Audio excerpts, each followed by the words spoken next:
chaque fois que tu en arrives à ce stade-là, chaque fois que tu en arrives au stade où tu n'en peux plus, où plus rien ne va, il n'y a plus rien de positif, tout va mal et que la meilleure chose que tu puisses faire, c'est mourir. Il y a une digue qui a été ouverte. Il y a une brèche qui a été ouverte.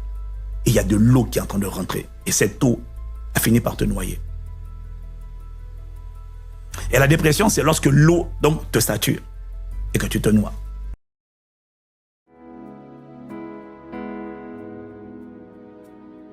Bonjour Doris. Salut. Bienvenue. Merci. Donc aujourd'hui, on se retrouve parce que voilà, on va échanger sur une thématique très importante, le sujet de la dépression. Oui. Et donc c'est quelque chose que toi tu as vécu. Bien sûr. Donc avant de commencer, est-ce que tu peux te présenter, nous dire un peu qui tu es, ce que tu aimes faire dans la vie? Waouh. Ok, du coup moi c'est Doris. À l'état civil c'est Doris, sur les réseaux c'est Lima. Je suis d'origine ivoirienne et togolaise. Après, ce que j'aime faire dans la vie, j'aime chanter. J'aime aussi apprendre. Après ce que j'ai vécu, j'ai vu en fait que maintenant en fait j'ai beaucoup j'ai beaucoup d'intérêt pour tout ce qui est l'âme, apprendre tout ce qui a trait à l'âme et tout. J'aime bien aider les autres. J'aime aussi prendre soin de moi dans le sens de faire un peu de sport et tout, c'est important. Donc, voilà, je pense que c'est un peu un résumé. Ok, c'est déjà bien consistant. Tu vois, merci beaucoup. Ok, merci beaucoup pour cette présentation vraiment riche, franchement. Donc, on a dit que voilà, on était là pour parler de la dépression. Donc, avant de commencer, je dirais, bon, comment toi tu décris en fait la dépression? Genre, quelle définition tu peux apporter à la dépression? Ouais, ok, déjà pour moi la dépression c'est une maladie mentale. Okay. Mais quand on dit maladie mentale, malheureusement c'est stigmatisé dans le sens que quand immédiatement on parle de maladie mentale, il y a des personnes qui disent oh non, c'est juste que la personne est folle ou fou, mais pas du tout. Quand on parle de maladie mentale, c'est toute maladie qui a trait au cerveau, donc qui a trait au cerveau, les émotions, le comportement.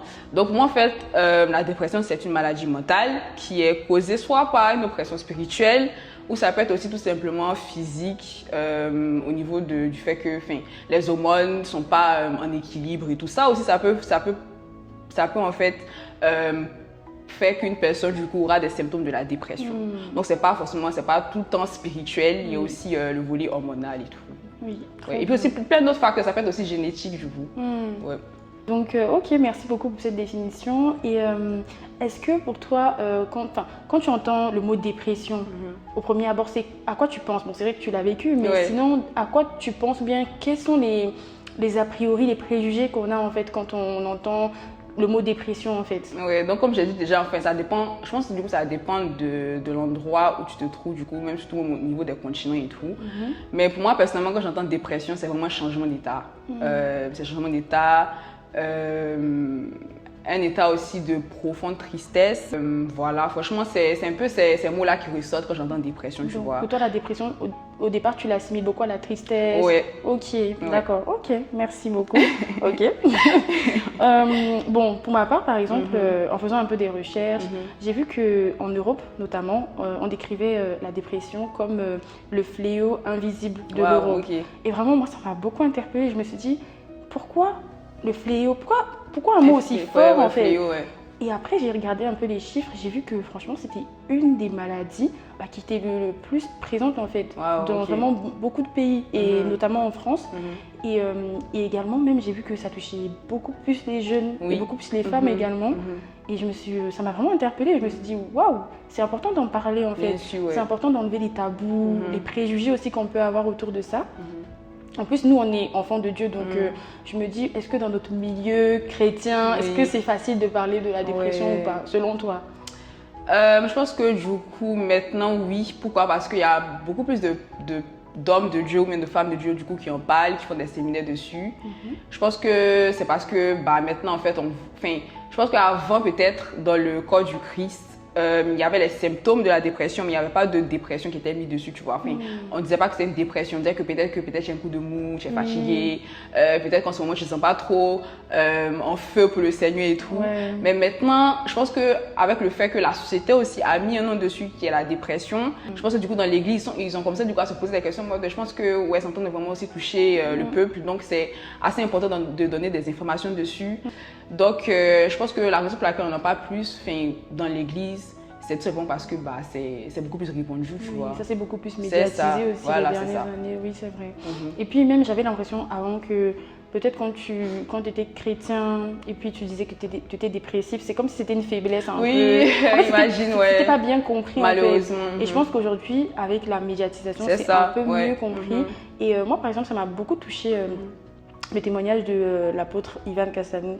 Quand il a donné son témoignage comme quoi il est passé aussi par un épisode de dépression, je me suis dit waouh, mais moi j'ai trouvé ça bien en fait de mettre la lumière sur ça parce que des fois on peut se dire ah moi je suis chrétienne, je vis peut-être un peu la dépression ou bien je passe un peu dedans mais je culpabilise parce que je me dis ah c'est pas ce que normalement, enfin c'est pas bien en fait, alors que en fait ça peut nous arriver.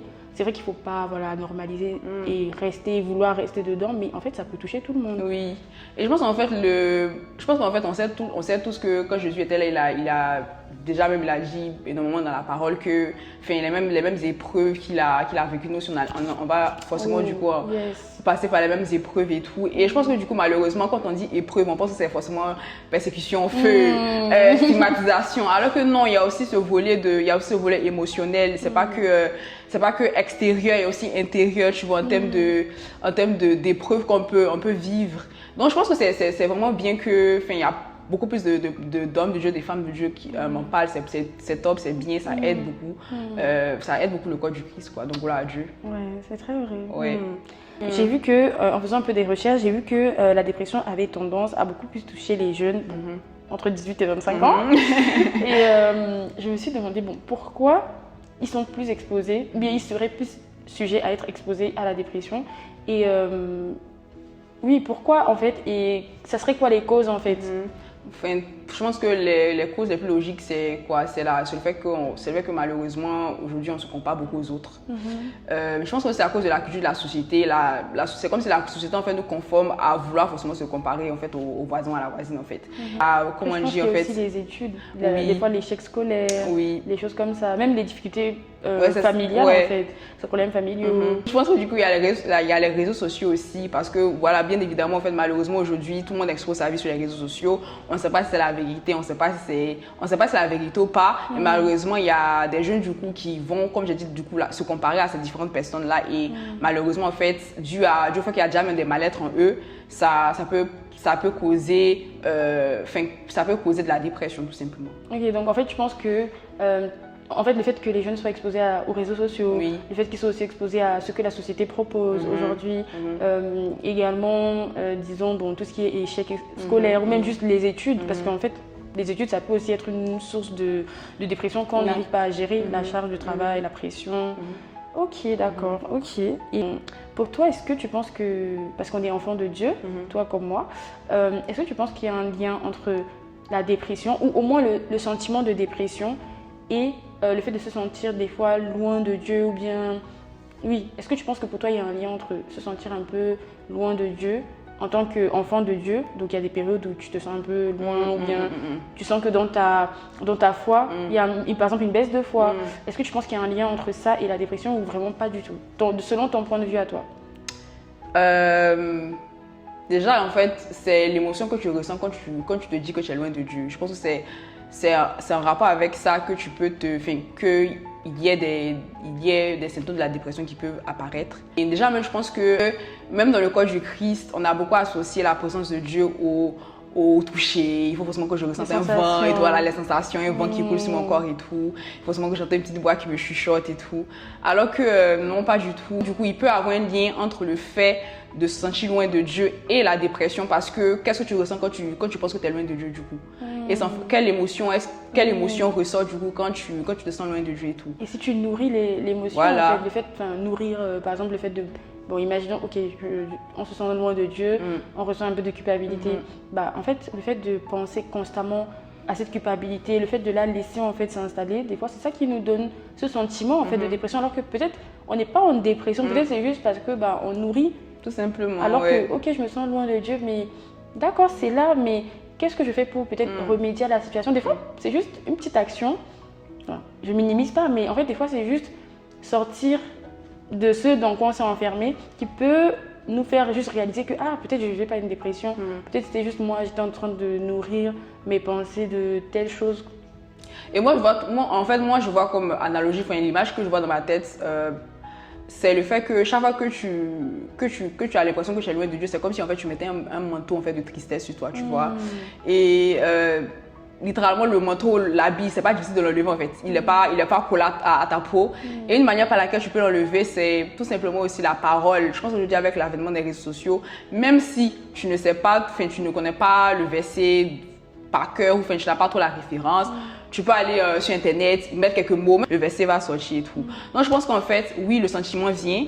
Et quand le sentiment vient, c'est immédiat. En fait, c'est comme une graine. Il faut immédiatement en fait l'arracher. Il faut immédiatement en fait l'enlever. Parce que bien évidemment, quand tu la nourris, elle reste là, elle grandit. Et quand elle grandit, ce qu'on voit du coup, c'est la dépression. C'est les symptômes de la dépression.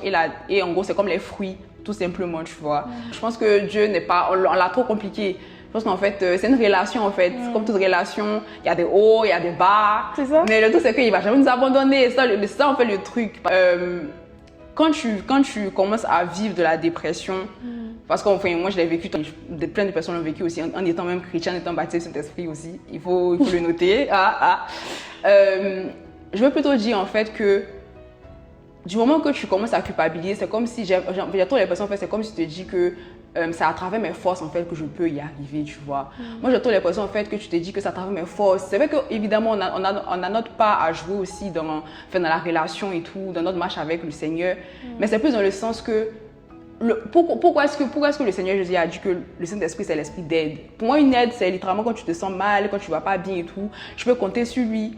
C'est plus dans le sens que ok je me sens pas bien aujourd'hui, je sais que j'ai quelqu'un qui peut m'aider. Ça va pas forcément être aujourd'hui tu vas pas forcément prier, tu vas pas forcément lire ta Bible, tu vas pas forcément, oui tu peux avoir ce sentiment de culpabilité, mais moi j'ai l'impression que ce sentiment de culpabilité vient en place quand tu lui dis que c'est à toi de faire le truc. Il faut forcément que c'est moi qui fasse l'action en fait. Il faut forcément que je lise telle chose, je prie de telle manière en fait pour que je sois bien avec le Seigneur. Alors que pas du tout, moi je pense. Ok. Du coup maintenant, est-ce que tu peux donc nous parler de ton témoignage par rapport à la dépression? Comment... Bon, j'aimerais savoir comment par exemple c'est venu, ça s'est manifesté chez toi et est-ce que c'était à cause d'un événement, est-ce que c'était à cause d'autres choses? En fait, qu'est-ce qui a emmené la dépression? Et surtout, comment ça s'est manifesté? D'autres par exemple, ça se manifeste par les pleurs, beaucoup de pleurs, beaucoup de tristesse. Donc voilà, tu as la parole, on t'écoute. Donc, je vais essayer de faire un résumé parce que j'ai vécu la période de dépression pendant 4 ans et demi. Donc si je vais raconter de A à Z, on ne va pas quitter ici. Donc je vais essayer de faire quand même assez court. Donc déjà en fait, comme fondation, je dirais que j'ai grandi avec un manque d'amour qui était réel en fait. Quand tu dis manque d'amour, c'est manque d'amour parental? Je pense que ils m'ont pas apporté l'amour, parce que je pense que tout âme est différent, donc ils m'ont pas apporté l'amour dont mon âme avait besoin. Okay. Voilà, ils ont apporté l'amour. Ils ont fait de leur mieux. Ils ont fait de leur mieux. Okay. Mais tout simplement, en fait, ils m'ont pas apporté l'amour dont mon âme avait besoin. D'accord. Et donc, du coup, j'ai grandi avec un grand vide. Et de nature, en fait, je suis assez sociable. J'ai toujours été comme ça. J'étais toujours sociable, joyeuse. Et en fait, ça faisait que j'étais tout le temps entourée de gens, en fait. Et donc, malheureusement, quand l'âme se sent vide, en fait, notre âme a toujours été conçue pour être complet en fait, tu vois. Donc imagine s'il y a un vide, il va chercher des contrefaçons. Et la contrefaçon du coup qu'il a trouvé, c'est l'appréciation des autres, l'amour que les autres m'apportaient, l'attention que les autres m'apportaient. Donc franchement, j'avais un téléphone là et il était rempli. Je ne sais pas comment en fait j'arrivais à discuter avec tout le monde et tout. Et je ne me demande même pas et tout. Mais quand tu dis l'appréciation des autres, parce que nous on veut comprendre. Tu cherchais quoi? Enfin, qu'est-ce que tu veux dire par l'appréciation des autres en fait? L'appréciation des autres dans le sens que déjà, mais avant tout ça, c'était aussi plus l'appréciation des autres dans le sens que je voulais que les gens, enfin, je voulais que les gens aiment, voilà quoi, aiment ma présence et tout. Je voulais que chaque fois que, par exemple, je pars quelque part, il faut forcément qu'on dise Doris c'est où et tout. Il faut que Doris soit là, sinon je viens pas, tu vois. Et c'est malsain, c'est vraiment malsain et tout, mais malheureusement, c'est ce que mon âme désirait à cette époque. Et donc, j'ai grandi avec ce vie tout le temps entourée. Aussi, malheureusement, j'ai beaucoup associé mon identité avec mes résultats scolaires. Donc, je me tuais à la tâche. Quand je dis je me tuais à la tâche, littéralement, je révisais. Enfin, je ne dirais pas que je révisais aussi non plus comme une malade, mais j'ai quand même des facultés par la grâce de Dieu, tout de rétention et tout. Mais je faisais quand même beaucoup plus. Je faisais beaucoup plus. Tu faisais parce que derrière, tu attendais de l'amour. C'est ça, exactement. J'avais immédiatement du coup associé mon identité à mes résultats. Donc pour moi, il fallait forcément que je sois parmi les 3 premiers de la classe, sinon c'est pas bon. Je peux pas, je pleurais, etc., stress, etc., anxiété. Donc j'ai fait tout mon possible en fait pour être vraiment, pour vraiment mettre la barre assez haute et tout. Donc on va arriver maintenant à l'université. Déjà en fait, il faut savoir que j'ai fait tout mon cursus dans le système anglophone de la pré-maternelle à la maternelle. Donc, qui veut dire système anglophone? Oui, j'ai grandi dans une famille francophone, j'ai grandi dans un pays francophone, mais malgré ça, en fait, c'est différent. C'est différent quand tu fais un apprentissage dans une langue et quand tu parles que la langue, en fait, c'est complètement différent.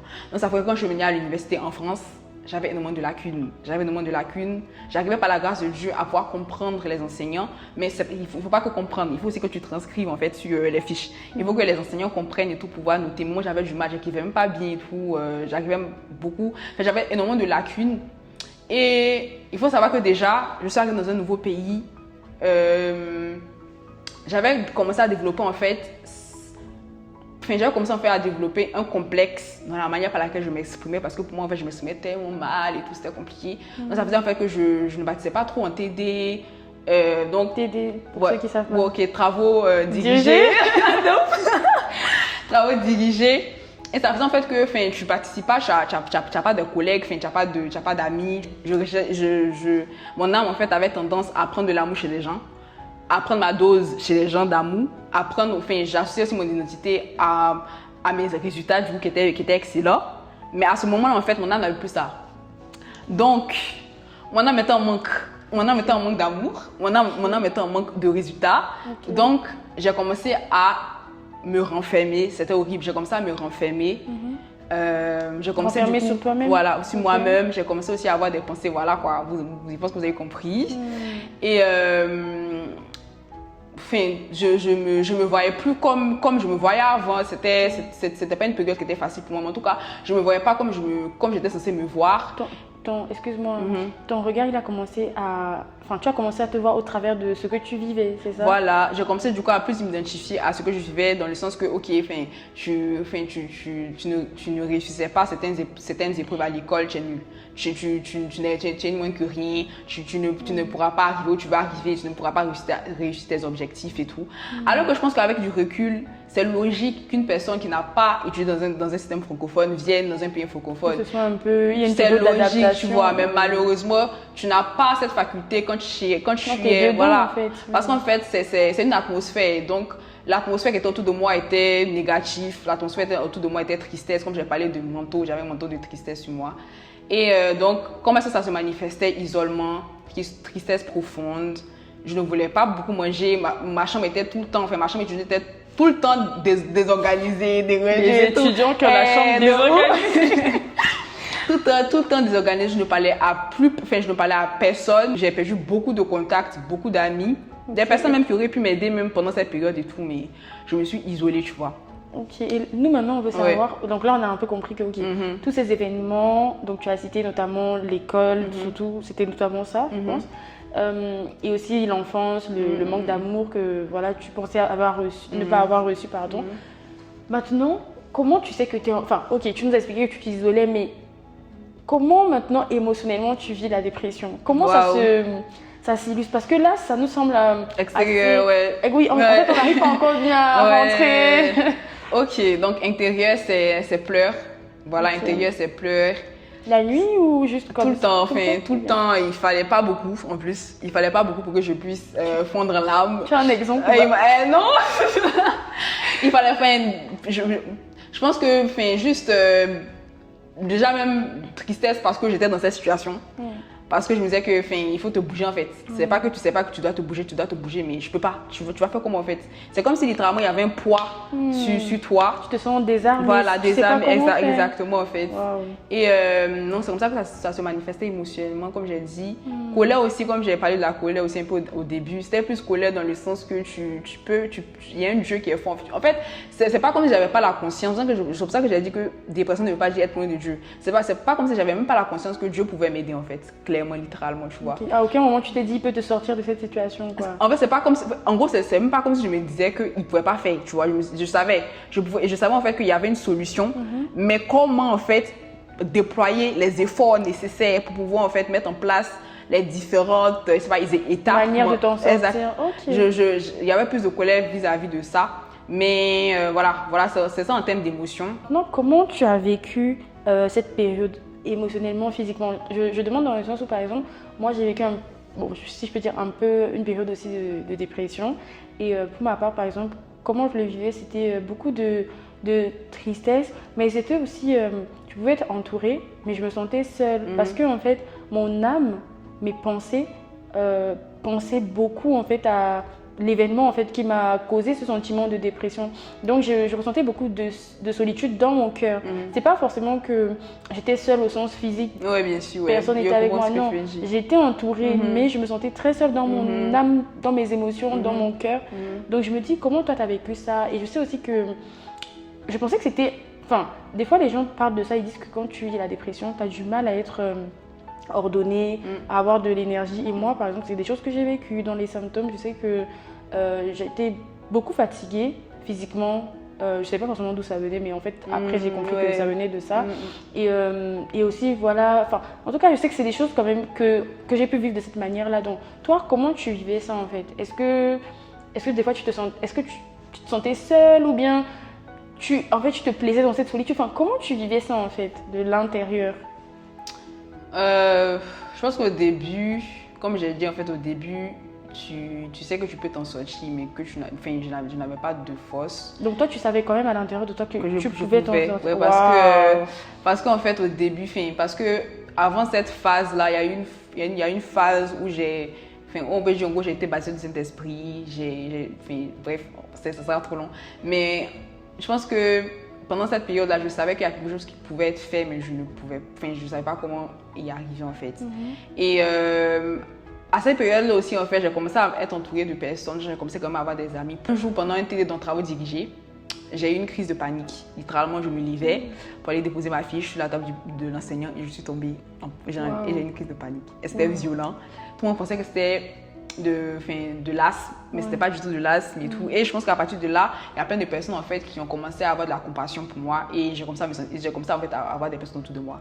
Et comme j'ai expliqué en fait, la contrefaçon que j'avais qui remplaçait le véritable amour, c'était l'amour des autres. Mais malgré que les gens du coup m'apportaient cette attention, cet amour-là, ça ne marchait pas en fait. Je n'arrivais pas en fait à prendre cette dose-là. Donc malgré qu'il y avait des gens qui étaient avec moi, je me sentais quand même toute seule, pensais toujours les pensées négatives. Voilà un peu, je pense que c'est vraiment ça en gros, okay. Franchement. Donc tu vivais ça avec beaucoup de pensées négatives. Oui. Et le fait aussi, des fois, tu te sentais un peu seule. Ok, d'accord. Et je me dis que... Je sais que tu veux nous partager déjà ta solution, mais avant d'arriver là... Oui, bien sûr, non, t'inquiète. Moi, j'ai une question à te poser, Doris. Donc, pour toi, moi, je me suis demandé, quand on va mal, quand les personnes vont mal, en fait, de manière générale, toi, tu penses qu'on a tendance à se tourner vers qui ou vers quoi? Ou bien, est-ce que tu penses aussi qu'on a tendance à juste se tourner, ne pas justement se tourner vers qui que ce soit? Je pense que du coup, quand tu vas mal, tu te tournes directement vers les solutions qui sont à ta portée. Okay. Donc, ce qui est à ta portée, il y en a, ils n'ont pas forcément un entourage. Donc, ça serait quoi les réseaux sociaux immédiatement? En fait, ça dépend. Il y en a d'autres, immédiatement, ils ont un lien assez rapide avec leurs amis. Donc, ils savent que s'ils appellent une personne ou s'ils envoient un message directement, la personne répondra. Donc, ça sera avec ses amis. Il y en a, c'est la famille. Ça dépend en fait en soi. Et tu penses qu'il y en a aussi qui se tournent vers l'isolement ou pas, le fait de s'isoler, juste quand ils vont mal? On parle pas forcément de dépression là, mais juste quand tu te sens pas bien à l'intérieur de toi, comme ça, un coup de mou. Oui, je pense qu'en fait, une personne qui aura tendance à s'isoler, c'est une personne en fait du coup, parce que c'est pas la première fois que tu ressens cela en gros, même si c'est même pas la dépression, c'est pas la première fois que tu ressens une tristesse et tout, mais je pense que c'est mécanique. Okay. Dans les années précédentes et tout, qu'est-ce que tu fais quand tu as ressenti cela, qu'est-ce que tu as fait? Est-ce que tu as l'habitude de t'isoler? Donc bien évidemment, même si que ce soit la dépression ou autre chose, quand tu deviens jeune et tout, c'est ton mécanisme automatique, tu vois. Tout simplement, est-ce que dans ton enfance, quand tu ressentais ce genre d'émotions, tu avais quelqu'un vers qui te tournait et tout, tu vois. C'est assez mécanique. J'aime beaucoup ce que tu viens de dire en disant que quand tu étais enfant, en fait c'est ça, je pense que comment on réagit des fois quand on est un peu adulte ou un peu plus grand, c'est juste la conséquence, la continuité de ce qu'on a reçu quand on était plus jeune. Par exemple, un enfant qui, par exemple, quand il allait mal, n'arrivait juste pas à exprimer. Plus tard, en fait, si bien sûr le truc n'a pas été traité, travaillé, il aura juste du mal en fait à extérioriser.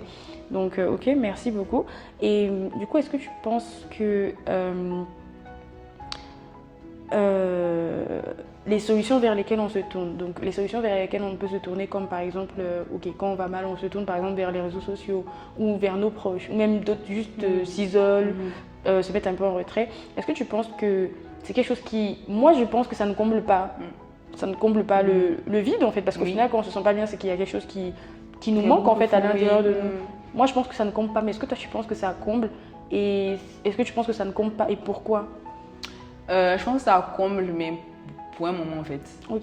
Tout simplement, temporaire, voilà. Tout simplement, si par exemple aujourd'hui il y a une fuite quelque part et tout, tu veux pas trop payer, c'est quoi le plombier qui vient aider, ça va. Mais peut-être tu mets un scotch ou quelque chose en fait juste pour pallier, enfin pas que l'eau coule. Mais à un moment en fait ça va craquer. Donc en fait c'est ce que les contrefaçons font, c'est que c'est juste temporairement, c'est juste pour un certain moment. Mais à un moment en fait évidemment que ça va pas tout combler. C'est pas quelque chose qui est véritable en fait. C'est pas quelque chose qui est vrai. C'est pas quelque chose qui vient de la sauce. Donc bien évidemment que ça comble juste pour un certain moment en fait.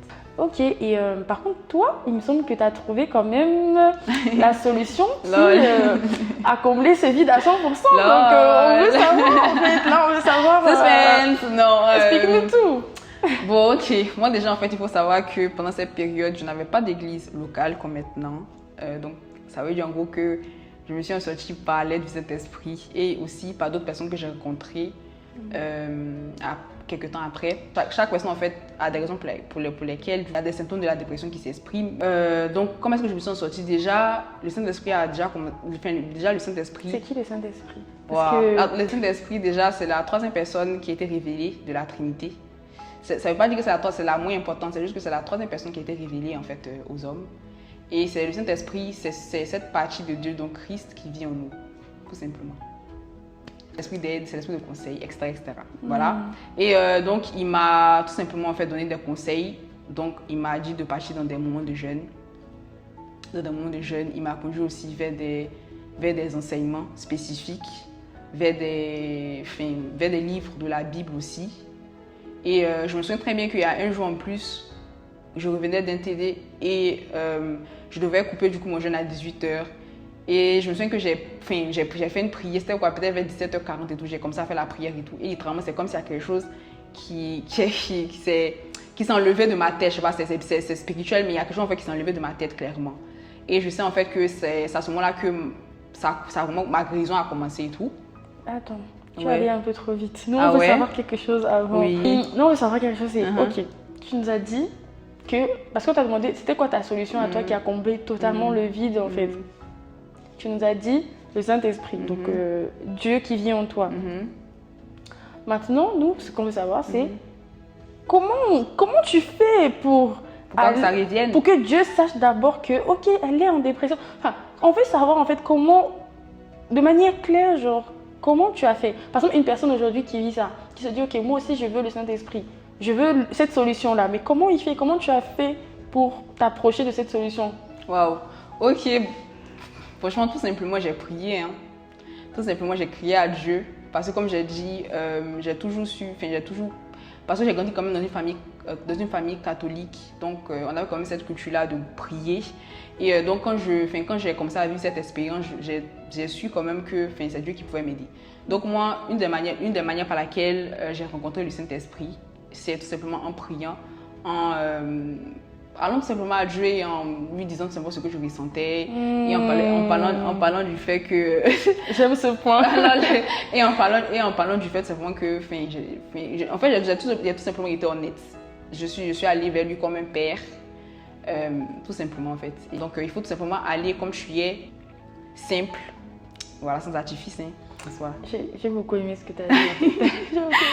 Tu as dit, tu as juste été honnête. Tu as juste dit ce que tu ressentais. Et en fait, pour moi, tu viens déjà de donner une clé. Bon, tu es allé même très vite en fait, mais tu viens de donner en fait déjà une clé à peut-être quelqu'un qui écoute ça, qui regarde ça et qui se dit, mais comment on fait pratiquement pour s'en sortir en fait? J'ai envie de dire déjà en prenant ce que tu as dit, tout simplement, juste être honnête avec Dieu, juste lui dire en fait, je vis je ressens telle émotion, tel sentiment, je sais pas comment faire, aide-moi. Déjà, première chose en fait. Et du coup là, quand on fait ça, en fait, on reconnaît également, on met le doigt en fait sur la chose justement, on reconnaît que je suis vraiment en train de vivre ça, on admet, on n'est pas en train de se mentir à soi-même, quoi. Donc déjà, pour quelqu'un qui regarde, c'est pour ça que je prends vraiment le temps de faire cette petite pause pour vraiment revenir dessus sur ce que tu as dit, Doris. En fait, premièrement, arriver à admettre et reconnaître que oui, je vis ça. Ouais. Oui, je vis ça. J'ai peut-être accepté même finalement, tellement j'étais en détresse, je ne savais plus comment faire, j'ai juste abandonné, j'ai baissé les bras. J'ai accepté que j'allais vivre ça comme ça, tu vois. Maintenant, tu nous as dit, ok, que ta solution, c'était le Saint-Esprit. Tu nous as expliqué comment tu as approché le Saint-Esprit et tout. Maintenant, on veut savoir le processus, comment ça s'est passé, pour que tu puisses t'en sortir. Qu'est-ce que tu as mis aussi en place? Est-ce que tu as mis des choses en place pour t'en sortir? Parce qu'il ne suffit pas de s'en sortir une fois, mais c'est vraiment de garder cette... tu es sorti de la prison, de ne plus repartir dans cette prison de la dépression. En fait. Est-ce que tu as mis des choses en place? Explique-nous en fait. Ok, donc comme j'ai dit, en fait, j'ai vécu la dépression pendant 4 ans. Et la raison pour laquelle je l'ai vécu pendant 4 ans, c'était parce que du coup, j'ai pas mis des choses en place. Clairement, en fait. C'est parce qu'en fait, je faisais des choses beaucoup en surface, mais je ne traitais pas en fait le vrai vide. Dans le sens que, parce qu'il faut que je fasse la distinction. En fait, quand le Saint-Esprit vient, il est dans ton esprit. Donc l'esprit est renouvelé, mais ton âme est en renouvellement. C'est-à-dire en fait que l'âme, en fait, c'est à ce moment-là que tu dois du coup commencer à enlever les différentes choses et tout, commencer du coup pas conformer ton âme, il faut que ton âme du coup soit renouvelée, c'est le processus. C'est quoi le rôle, pour que quelqu'un comprenne, c'est quoi le rôle de l'âme dans le corps, dans un être humain? C'est quoi en fait le rôle en fait de l'âme? Pour bien comprendre pourquoi elle doit être renouvelée. En fait. En gros, pour faire extrêmement simple. Très simple. Non, parce que pour faire extrêmement simple, l'âme, c'est cette partie de toi qui te permet de prendre des décisions, qui te permet de ressentir certaines émotions, des émotions tout simplement. Ça, ouais. Donc, la raison pour laquelle en gros ça a duré autant de temps, c'est parce que j'ai pas mis des choses en place. Okay. En fait, le Saint-Esprit me donnait certaines instructions. Par exemple, il me disait que pendant une semaine, je ne vais pas par exemple aller sur les réseaux sociaux. Mais là, c'est pour moi. Il faut que, franchement, chacun sa relation avec Dieu. Il faut vraiment que tu trouves ce que toi peut t'aider. Voilà, c'est ce qui m'a donné comme instruction. C'est en fait que je ne devais pas aller sur les réseaux sociaux du tout. Il fallait vraiment que je me statue en fait des enseignements, de la parole, de la louange aussi. La louange aussi m'a beaucoup aidé. Mais malheureusement, je n'ai pas fait ça. Il y a des fois, je respectais lundi, mardi, mercredi, jeudi, vendredi. J'étais autre part. J'ai quitté l'atmosphère là. Mais tu étais où? De ouf en fait. Donc ça fait que ça a pris quand même du temps. Et à part ça aussi, je ne confrontais pas ce que je ressentais avec la vérité. S'il vous plaît, c'est très important. La vérité. Ouais. C'est quoi la vérité? Il y a les informations que toi-même tu sais et il y a les informations qui sont vraies. Okay. En gros, les informations qui sont vraies, ce sont les informations qui viennent de Dieu. Oh yes. Period. Et on les trouve où? On les trouve dans la parole. On les trouve dans la parole, mais aussi on les trouve dans les enseignements on les trouve dans les enseignements des hommes et des femmes de Dieu. Parce que aussi la parole, ce sont les Écritures. Mais Dieu permet aussi à certaines personnes Dieu révèle aussi d'autres aspects de la parole à certaines personnes et à travers ce qu'ils disent aussi, ça peut aider une personne et tout. Donc moi, qu'est-ce que je disais? Donc moi en fait, j'ai pas respecté cela. Et voilà quoi, j'ai pas confronté ce que je savais. Donc, même pendant cette période où j'avais le Saint-Esprit, il y avait le Saint-Esprit qui me parlait, qui me disait que non, qu'est-ce que le Seigneur a dit? Il connaît les choses de ta tête, le Seigneur t'aime, il t'a formé, il te connaissait et tout. Mais moi, en fait le truc négatif, c'est que il y avait d'autres voix qui se sont régies au-dessus de la voix du Saint-Esprit. Donc, comme j'ai toujours été habituée à entendre ces autres voix-là et aussi à me tourner vers ces autres voix-là, donc, automatiquement, naturellement, je me tournais vers ces autres voix-là. Donc, même si dans la parole, je voyais que non, je suis une créature merveilleuse, mon identité, c'est en Christ. Moi, je ne voyais pas ça comme ça. Je voyais que, ok, non, mon identité, c'est toujours dans mes études. Mon identité, c'est toujours en rapport avec ce que les gens disent de moi et tout. Donc, une manière par laquelle je me suis en sortie, c'est de confronter ce que moi, je savais avec ce que la parole disait. Ce que les hommes et les femmes de Dieu disaient aussi dans les enseignements. C'est comme ça que moi aussi, j'ai pu du coup m'en sortir. Ok, d'accord. Ok, et donc, une question pour toi. Donc, pour toi, concrètement, comment Dieu, il aide quelqu'un qui souffre? Pas forcément de la dépression, mais qui souffre intérieurement. Voilà, qui souffre intérieurement, qui se sent pas bien, qui est perdu, qui vit peut-être un sentiment, qui ressent peut-être un sentiment d'échec. Comment concrètement Dieu il aide quelqu'un qui souffre? En soi, ça dépend de la fin. Je pense que ça dépend de la personne parce que de toutes les façons, on a tous une relation différente avec notre Abba, notre Père. Donc, ça dépend vraiment de la personne. Je pense qu'une manière par laquelle il nous aide, c'est vraiment en identifiant la source de la souffrance. Parce que bien évidemment, il ne peut pas t'aider si tu ne sais pas pourquoi si tu ne sais pas pourquoi en fait, tu as un mal-être et tout. Donc la première des choses, c'est déjà de se rapprocher de lui. C'est de se rapprocher de lui. Parce que moi, personnellement, je sais qu'il est toujours là. Il est dans l'atmosphère, il est là. Et ça attend du coup de faire le pas parce que c'est comme si en fait tu allais du coup à la source en gros. Et tu t'approches de lui, tu lui dis clairement en fait ce que tu ressens, tes manques. Et par sa grâce, en fait, il peut te guider à travers, si par exemple tu es une église locale, à travers un frère, une sœur en Christ. Il peut aussi te guider à travers même tes parents. Tes proches, quoi. Voilà, tes proches tout simplement. Et donc, en soi, il peut te guider vers le fait, aussi même des professionnels de santé. Voilà, des professionnels de santé. Quand même, ils ont le bagage. Dieu a permis quand même qu'ils puissent avoir la sagesse pour vraiment aider tout le monde. Donc, c'est à travers ces différents moyens-là que tu peux quand même voir, en fait, c'est quoi la source de mon mal. Et maintenant, à partir du fait que tu connais maintenant la source de ton mal, ça peut être extérieur ou intérieur. Et à partir de ça, en fait, du coup, à partir de ça, il peut te conduire vers des documents, il peut te conduire vers des livres, il peut te conduire encore une fois de plus vers tes proches pour t'aider en fait. C'est pas tout le temps en fait que tu vas entendre une voix audible, mais bien évidemment en fait, il peut parler à travers divers moyens en soi. Voilà. Exactement. Et moi, si je peux rajouter quelque chose, je dirais que en fait, Dieu, c'est pas un Dieu forceur. Dieu, c'est un Dieu qui est sage. Oui. Il est responsable. Donc, il ne va pas te forcer, nous forcer à faire quelque chose qu'on ne lui a pas laissé en fait faire. En soi. Donc, si on veut être aidé par Dieu, quand on souffre, quand ça ne va pas, si on a juste besoin d'aide de sa part, la première chose, c'est d'abord vouloir en fait, lui laisser la possibilité d'agir. Et ça commence, comme tu disais, par lui dire, s'approcher de lui. Même si tu es là, tu regardes cette vidéo, tu ne sais même pas c'est qui Dieu, tu peux simplement, dans ton cœur, commencer à lui dire, moi j'ai besoin de toi, je ne sais pas qui tu es Dieu, mais moi j'ai besoin de toi, j'ai besoin de ton aide. Et puis, voilà, tu lui laisses déjà la possibilité. Et puis lui maintenant, dans son infinie sagesse, il sait comment il fera les choses en fait. C'est ça. Donc, c'est un peu ça que je peux rajouter. Et même quand on regarde un peu dans la Bible et tout, on voit des personnes comme, par exemple, David. David, c'était quelqu'un qui disait tout. Clément, genre. Il nous a même donné la clé en fait. Ça. Franchement, il disait tout. Il disait, Seigneur, regarde, mes ennemis sont à ma poursuite. En fait, il disait tout ce qu'il ressentait à Dieu. Et franchement, c'est magnifique en fait, c'est magnifique. Et moi-même, quand je dis ça, je me parle à moi-même en fait. Bien je sûr, me dis, c'est vraiment quelque chose qu'on doit cultiver en fait, en tant qu'enfant de Dieu, ou même pour des personnes qui ne sont pas peut-être enfants de Dieu, cette culture de, en fait, apprendre à dire à Dieu ce qu'on ressent. Ne pas juste aller machinalement lui parler parce que bon, il faut faire, non, mais vraiment être sincère, honnête, comme tu disais tout à l'heure en fait.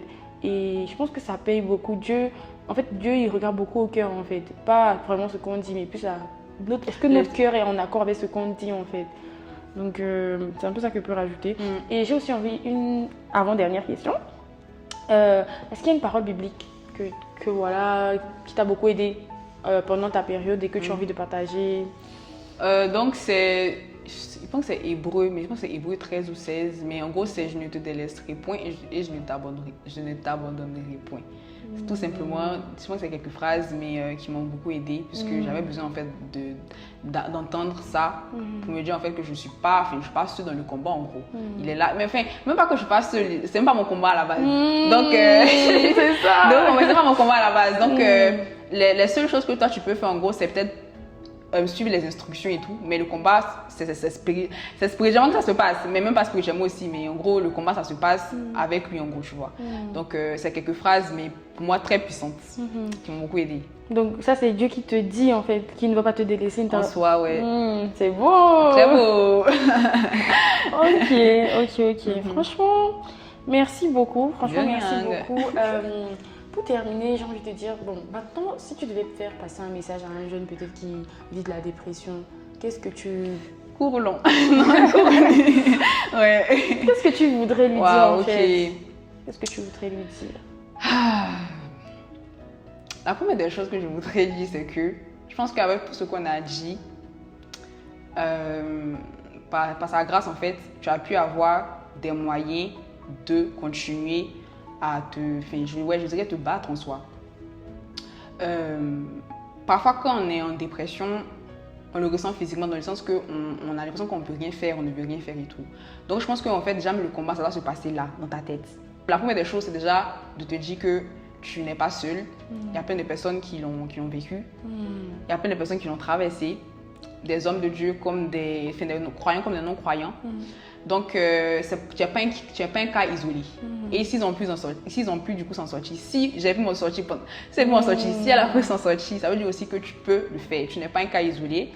La deuxième des choses, c'est que, comme j'ai dit, parfois on a du mal en fait physiquement même à parler de ce qu'on ressent. Donc, c'est pour ça que j'ai dit en fait que le combat doit se passer là. Dieu, par sa grâce, par son infinie bonté et sagesse, il sait en fait que, c'est pour ça qu'il regarde au cœur. Ça veut dire en fait que en toi-même en fait, tu peux littéralement dire Père, je ne sais pas comment faire, je ne sais pas comment me battre, je peux pas, j'arrive pas, aide-moi. Et tu peux littéralement répéter ces mots. Ça ne doit pas forcément être verbal, ça peut être aussi être intérieur, tu vois, parce qu'il connaît tes pensées déjà à la base. Donc tu peux déjà même faire ce travail à l'intérieur de toi. Après maintenant, si tu fais partie d'une église locale, parfois c'est un peu compliqué pour que tu puisses te mouvoir et tout. Si tu n'arrives pas à te déplacer, peut-être sûrement tu parles à certaines personnes et tout de l'église. Tu peux en parler du coup à des personnes de l'église et je pense que par sa grâce, ils vont aussi prier pour toi parce qu'il ne faut pas en fait te dire que tu es seul. Les prières, on dit que quand 2 ou 3 s'accordent sur quelque chose, Dieu les exauce. Donc le fait que d'autres personnes aussi seront en train de prier pour toi, ça peut aussi te fortifier, ça peut t'aider. C'est pour ça que l'intercession est assez importante. En gros, je pense que j'ai donné quand même beaucoup de solutions. Donc, toi qui me regardes, prends ce qui t'arrange. Et ça, c'est pour en fait que, comme j'ai dit, en fait, il ne te délaissera point, il ne va pas t'abandonner, il est avec toi et nous sommes avec toi aussi. Et voilà. Eh ben, merci beaucoup Doris, merci beaucoup pour ton témoignage, merci beaucoup d'avoir accepté de participer à cette vidéo. Voilà, pour ma part, je sais pas quoi rajouter à part. Franchement, merci beaucoup. C'était vraiment très enrichissant, très bénissant de partager sur cette thématique qui est très importante. Et si tu passes par là, si tu regardes cette vidéo et que tu t'es senti concerné ou bien tu as envie d'aller beaucoup plus loin, je mettrai en fait quelque part là une application, donc Impact X, où vous pouvez visionner en fait des podcasts qui ont été faits par rapport à la dépression et c'est sûrement très bien. Donc voilà, et puis si ça vous a plu, si vous avez des choses à rajouter, n'hésitez pas à écrire en commentaire. Et puis on se dit à la prochaine. Bye bye, portez-vous bien.